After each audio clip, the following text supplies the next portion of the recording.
Assalamualaikum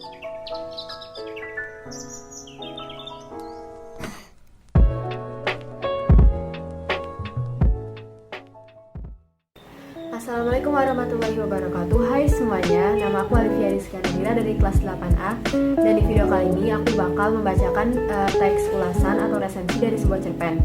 Dan bagi kalian yang belum tahu teks resensi atau ulasan itu apa, jadi teks resensi cerpen adalah sebuah karangan yang berisi komentar maupun pembahasan tentang kualitas, kelebihan, serta kekurangan sebuah cerpen.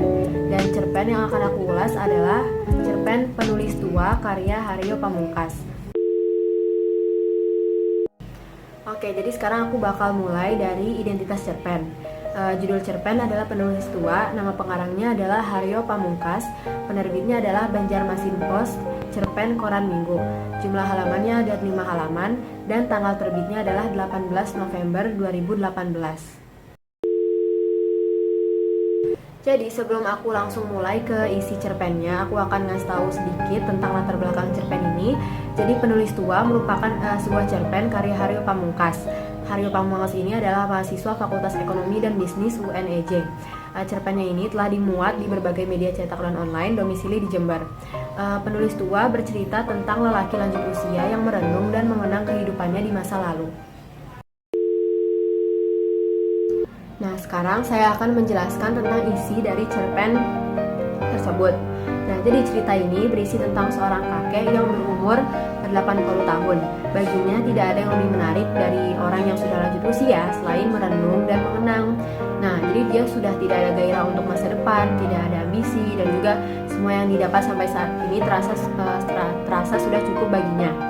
Sisa bakal kesiapan untuk dunia selanjutnya menunggu seperti antri dalam loket pembayaran. Inilah fase yang paling menarik dalam hidup, yaitu mengenang masa lalu. Setelah semua hal buruk dan baik datang, silih berganti sebagai bumbu perjalanan usia. Nah, di usia semakin beranjak tua, kakek itu lebih memilih menjadi pengamat. Jadi dia mengunjungi berbagai tempat yang cocok untuk merenung dan mengenang untuk menciptakan kenangan dengan baik bersama cucunya yang bernama Alenia.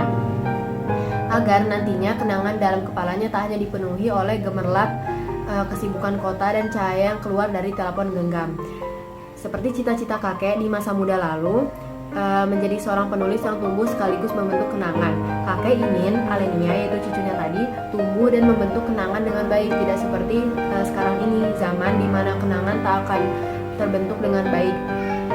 Nantinya, ketika semua hal hanya diketahui dari segenggam kotak kecil, bersama semua kenangan yang terbentuk, tidak ada nyata seluruhnya.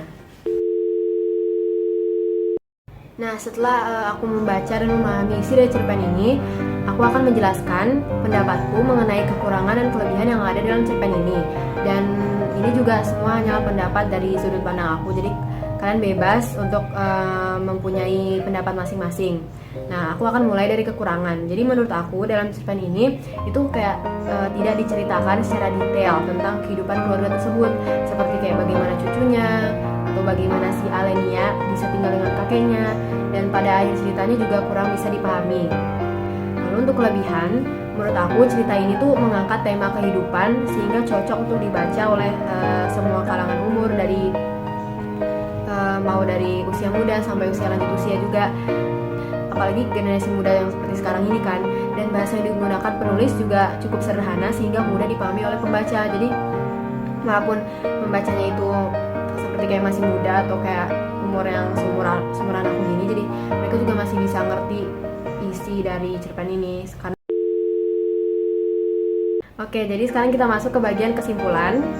Jadi cerpen ini merupakan bacaan yang menarik bagi semua usia, baik tua maupun muda. Dan melalui cerpen ini pengarang menitik beratkan inti cerita pada arti sebuah kehidupan di usia senja. Tokoh utama kakek yang sudah berumur 80 tahun itu lebih sering dimunculkan untuk menceritakan lika-liku kehidupannya di masa lampau yang terkesan menyenangkan. Dan di cerita ini juga hanya terdapat 3 tokoh, yaitu si kakek, Alenia yaitu cucunya, dan nenek yang sudah almarhumah alias sudah meninggal. Nah, sekarang kita sudah memasuki bagian terakhir dari teks ulasan atau resensi ini, yaitu rekomendasi atau saran. Dan sebenarnya rekomendasi dari aku itu nggak banyak banget, di sini cuma sedikit. Jadi cerita pendek ini sangat direkomendasikan untuk berbagai kalangan, mau dari yang tua ataupun yang muda.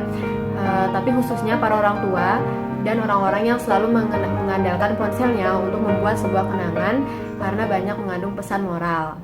Jadi segitu saja untuk video kali ini, dan mohon maaf jika kalian kurang ngerti sama penjelasan aku ataupun aku ada salah kata atau ada kata-kata yang menyinggung perasaan kalian, dan selebihnya juga mohon dimaafkan. Dan bagi kalian yang penasaran lebih dalam tentang cerita ini, kalian bisa langsung aja cari di Google, banyak kok. Jadi ya segitu aja. Terima kasih telah menonton video ini. Wassalamualaikum warahmatullahi wabarakatuh.